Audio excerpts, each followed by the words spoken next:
오늘 아침의 말씀 제목은 자녀는 부모의 뒤를 따른다. 부모의 뒤를 따른다입니다.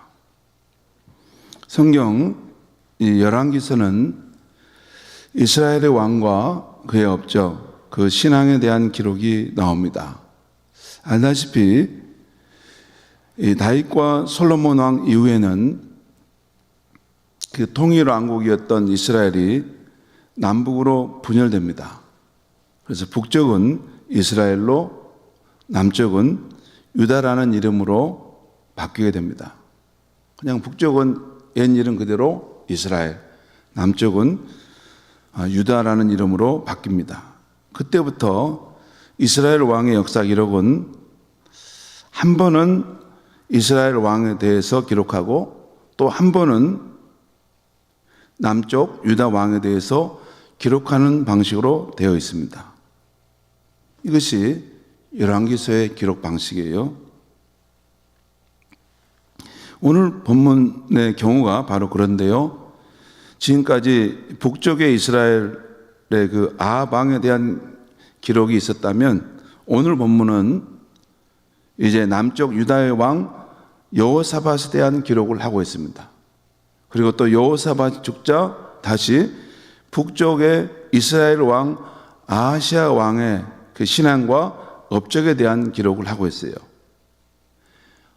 이렇게 교차로 한 번은 북쪽의 왕에 대해서 또 한 번은 남쪽의 유다 왕에 대해서 이렇게 교차로 열왕기서가 기록되고 있다는 것을 알아야 열왕기서를 읽어갈 때 혼돈하지 않고 정리가 됩니다. 예, 열왕기서를 읽을 때 우리 일반 성도님들이 이 왕이 저 왕인 것 같고 저 왕이 이 왕인 것 같고 헷갈립니다. 그 이유는 이렇게 남북이 분열된 이후로는 한 번은 북쪽의 왕에 대한 기록을 또 한 번은 남쪽의 유다 왕에 대한 기록을 이렇게 돌아가면서 하기 때문에 그리고 이 남쪽 유다 왕에 대한 기록을 할 때 꼭 그 대조를 그때는 북쪽의 이스라엘은 누가 왕이었는데 몇 년도에 남쪽에 유다의 왕이 세워졌더라 이렇게 나옵니다. 그러니까 이런 방식이 기록되어 있기 때문에 이게 정신을 이게 딱 생각해서 읽지 않으면 이랬다 저랬다 잘 헷갈립니다. 어떤 면에서 성경이 좀 어려운 면이 있습니다. 생각 없이 읽으면 무슨 말인지 잘 모릅니다. 아무튼 그렇게 읽으면 이게 가닥가닥 정리가 됩니다. 아, 여기까지가 북쪽 왕 아합 왕에 대한 이야기고, 그 다음은 이제 남쪽 왕 유다의 여호사밧 왕 이야기구나. 또 여호사밧 왕이 죽었더니 다시 또 이제 북쪽의 아하시아 왕에 대한 이야기를 또 기록하고 있구나. 이렇게 순차적으로 되어진다는 것을 알면 이 가닥가닥 열왕기서의 내용이 이해가 됩니다. 오늘 말씀 41절에서 43절까지 말씀을 제가 읽겠습니다. 41절입니다. 이스라엘의 아합 왕 제4년에, 그러니까 북쪽 이스라엘의 아합 왕 제4년에 아사의 아들 여호사밧이 유다의 왕이 되니, 남쪽에서 유다 나라의 왕이 되었다는 것입니다. 여호사밧이 왕이 될 때 나이가 35세라. 예루살렘에서 25년 동안 다스리니라. 그의 어머니의 이름은 아수바라, 시라의 딸이더라. 여기 보면 여호사밧에 대한 이야기를 하는데 잘 보시면 그 아버지가 아사였다는 것과 그의 어머니는 아수바라는 사람인데 시라의 딸이었다는 것입니다. 우리는 이 시라의 딸이 누군지 잘 모를 수 있지만 그 당시 이 글을 이렇게 읽는 사람들은 알 수 있죠. 43절 보겠습니다. 여호사밧이 그의 아버지 아사의 모든 길로 행하며 돌이키지 아니하고 여호와 앞에서 정직히 행하였으나, 여기서 여호사밧이 그 아버지 아사 왕의 모든 길로 행했다는 것입니다. 여기 돌이키지 아니하며 이 표현이 좀 어려운데 표준세번역에는 벗어나지 않고 또 공동 번역에는 그대로 따라가며 이런 표현이에요. 그러니까 여호사밧이 그 아버지 아사 왕의 모든 길로 행하며 그대로 따라가서 여호와 앞에서 정직히 행하였다라는 것입니다. 여기까지가 한 문단입니다. 그런데 그래도 그가 불완전한 인간인지라 한 가지 약점이 있었는데 산당은 폐하지 아니하였으므로 백성이 아직도 산당에서 제사를 드리며 분향하였더라. 완벽하게 뭘 다 계획하는 것은 한 사람의 힘으로 어렵죠. 그래서 산당은 폐하지 못했는데 그 산당은 거기 가면 이제 여호와 경외하는 것뿐만 아니라 또 바알신을 이방신을 섬길 수 있는 그런 요소들이 거기 안에 있기 때문에 백성들이 잘못 갈 수 있는 그런 여지가 있었던 것이라는 것입니다. 그래서 그 산당에서 제사를 드리고 분향하는 사람도 있었다는 것이죠. 그리고 45절 말씀 보겠습니다. 여호사밧의 남은 사적과 그가 부린 권세와 그가 어떻게 전쟁하였는지는 다 유다 왕 역대지략에 기록되지 아니하였느냐. 우리로 말하면 우리 조선시대 이 역사서에 기록하는 그런 신하들이 있잖아요. 그런 역사서에 유다 왕 역대지략에 다 기록되어 있다라는 것입니다. 또 46절을 보겠습니다. 그가 그의 아버지 아사의 시대에 남아있던 남색하는 자들을 그 땅에서 쫓아내었더라. 이 부분은 그 아버지 아사 왕도 나름대로 선한 왕이었습니다.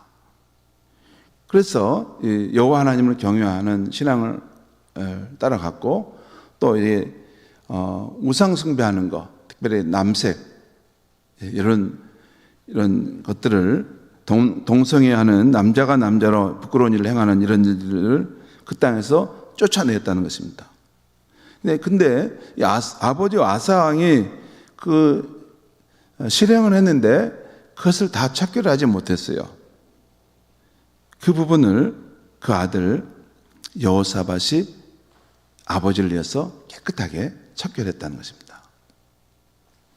그 외에 여호사밧 왕의 업적으로는 에돔에 대한 통치를 다시 회복했다는 것, 섭정왕을 보내서 에돔에 대한 통치를 회복했다는 것, 그리고 해상 무역을 시도하려다가 배가 파손됨으로 이루지 못했다는 기록들이 나와 있습니다.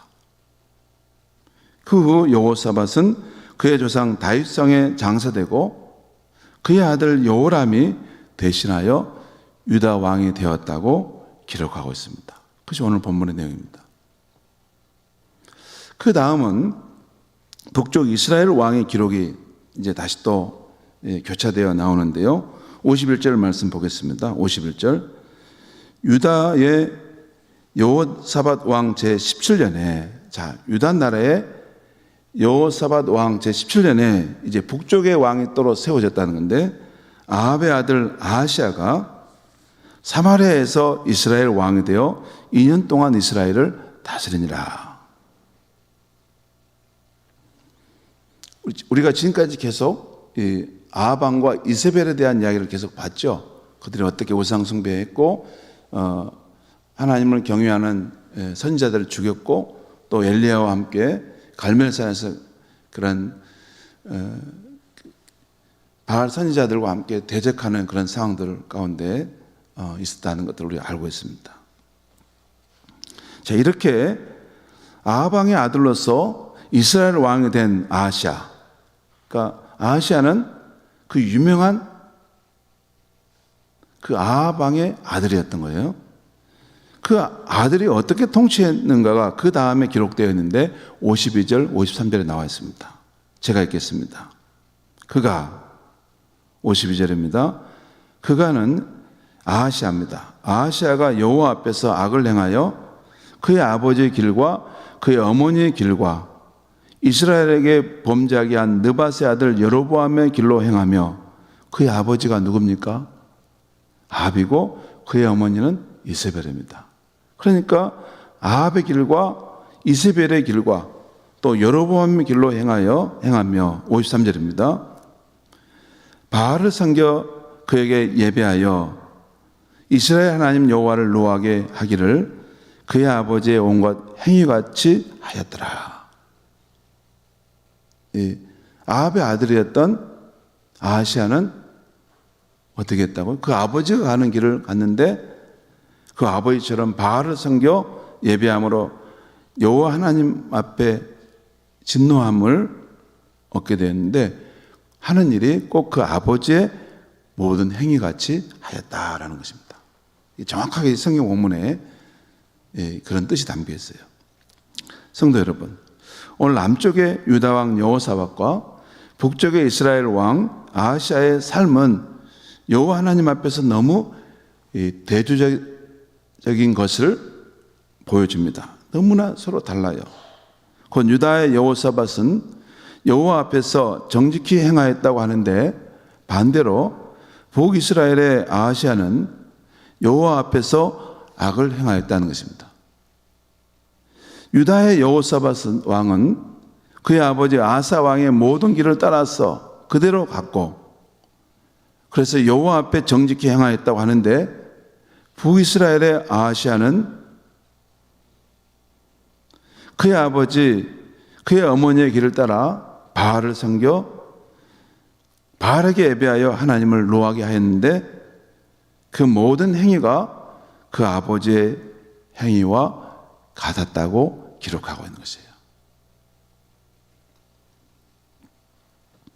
성도 여러분, 이 열왕기서와 오늘 말씀을 보면 한 왕, 한 인생에 대한 기록이 일반적으로 이런 패턴으로 기록되어 있습니다. 아므의 왕이 메세의 왕이 되고 몇 년 동안 통치하고 죽어 장사되었더라. 그의 업적은 이러하고 그 이후 아들 아므게가 왕이 되니라. 그리고 그 아므게 왕은 그의 아버지의 길을 따라갔더라. 이게 열왕기서의 기록 내용입니다. 되게 그렇게 되어져요. 메세의 왕이 됐고 메세까지 통치했는데 때가 되어 죽게 되었고 그의 업적은 이렇게 기록되어 있는데 그의 다음에 아므게가 왕이 되었고 그 왕은 그 아버지의 길을 따라갔더라 라는 것입니다. 여러분, 이게 성경 저자가 우리에게 교훈을 주려고 하는 것입니다. 성도 여러분, 사람이 나이가 들면 자연히 인생이 서글퍼짐을 느낍니다. 함께 있던 자녀들이 장성하여 우리의 품에서 떠나고 부부만 남든지 혼자만 남게 될 때, 어느 날 방 안에서 홀로 있다 보면 뭐라 형언할 수 없는 서글픔이 문득 밀려옵니다. 젊은 날에 장밋빛 꿈을 찾아 달려왔던 삶의 속도감은 늦어지고 느릿해지고 몸도 여기저기 병이 찾아오고 친구들 중에 일찍 세상을 떠난 이들의 부고 소식도 들려옵니다. 사회적인 활동도 축소되어 사람들이 나를 외면하면 어쩔까 하는 불안함도 있습니다. 그리고 지난날 무엇을 위해 그렇게 열심히 살아왔을까? 꿈은 많았는데 이루어진 것이 별로 없는 나의 인생을 보며 꽃의 영광이 사라지는 것 같은 애잔함을 느끼기도 합니다. 이렇게 인생이 끝나가는가? 너무 짧은 인생이구나. 인생이란 너무 허무하구나. 이런 생각을 갖게 됩니다. 그러면서 꼭 천국이 하나님의 약속하신 영원한 삶이 있어야 하겠구나. 그래서 천국과 영생의 삶을 주신 하나님께 무한 감사하는 마음이 생기기도 합니다. 그리고 이제 어느 날 문득 우리가 이 세상 여정을 끝나고 죽으면 자녀들이 우리를 장사할 텐데 자녀들은 우리의 삶을, 우리의 신앙을 어떻게 추억할까 생각해 보게 됩니다.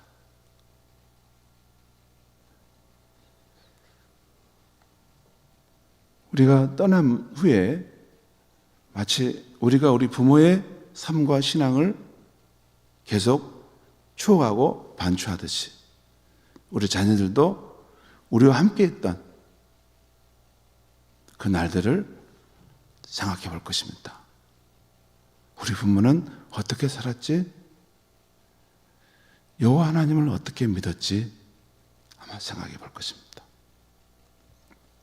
성도 여러분, 바라기는 우리가 그들과 함께 살아온 날들을 추억할 때 그들이 우리의 모습을 통해서 하나님 경외의 신앙과 예수 사랑의 마음으로 뜨거워졌으면 합니다.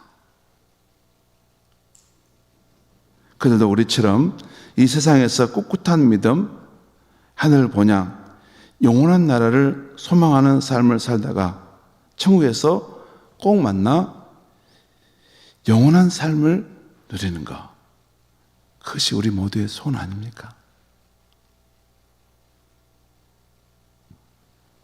허무하게 사라져가는 우리의 인생, 원래 인생의 본질은 그렇습니다. 그러기에 우리 하나님이 약속하신 그 영원한 나라를 생명처럼 소중히 여기고 갈망하게 되는 것입니다. 우리는 그 길을 갔지만 우리 자녀들은 그러면 어떻게 살다 갈까? 우리 자녀들은 부모인 우리가 걸어간 그 길을 뒤따라옵니다. 그건 거짓 없이 어김없이 따라옵니다. 우리가 믿음의 길을 걸어간 대로 정직하게 진실하게 따라갑니다. 그래서 나이가 들어갈수록 생의 마지막 여정이 다가올수록 더 두려운 것입니다. 아무렇게나 살아서는 진짜 안 됩니다. 진짜 안 됩니다. 이제 시간은 별로 남지 않았어요. 하나님을 경외하고 예수를 사랑하는 삶을 형식적으로 하시면 안 됩니다. 이제는 진정성을 가지고 하나님을 경외하는 삶을 살고 예수를 진짜 사랑하는 삶을 살아야만이 그 짧은 생의 시간 속에라도 우리 자녀들이 우리의 모습을 보고 그들에도 그렇게 살아가기로 아마 꿈꾸며 천국을 소망하게 될 거라고 저는 생각합니다. 기도하겠습니다. 하나님 아버지, 오늘 이 아침에 하나님 말씀을 전했습니다. 역대 열왕기상의 성경을 보면 한 왕의 이야기와 한 인생의 이야기가 나옵니다. 그들이 처음에 일어날 때는 큰 야망과 뜻을 가지고 무엇을 펼치려고 하지만 생각과 달리 인생은 덧없이 지나가고 그들도 장사되어 그 조상들이 갔던 길을 가는 것을 보았습니다. 하나님 아버지, 우리의 지난 날이 어느덧 지나가고 또 우리의 인생의 남은 날들을 생각할 때 때때로 애잔함과 서글픔을 느낍니다. 하지만 이것이 끝이 아니고 예수를 믿고 의지하는 우리에게는 더욱 찬란한 천국과 영원한 생명이 있는 줄 믿습니다. 우리 주 예수님의 그 부활의 몸을 입고 전혀 새로운 삶을, 생명의 삶을 사는 새하늘과 새 땅의 그날이 반드시 펼쳐지게 될 줄 믿습니다. 그 나라에 대한 진실한 소망을 붙들게 하여 주시옵소서. 그리고 우리의 남은 생애의 삶이 우리 자녀들에게 그 하나님 경외의 삶과 예수 사랑의 삶이 얼마나 중요한지를 분명한 자국으로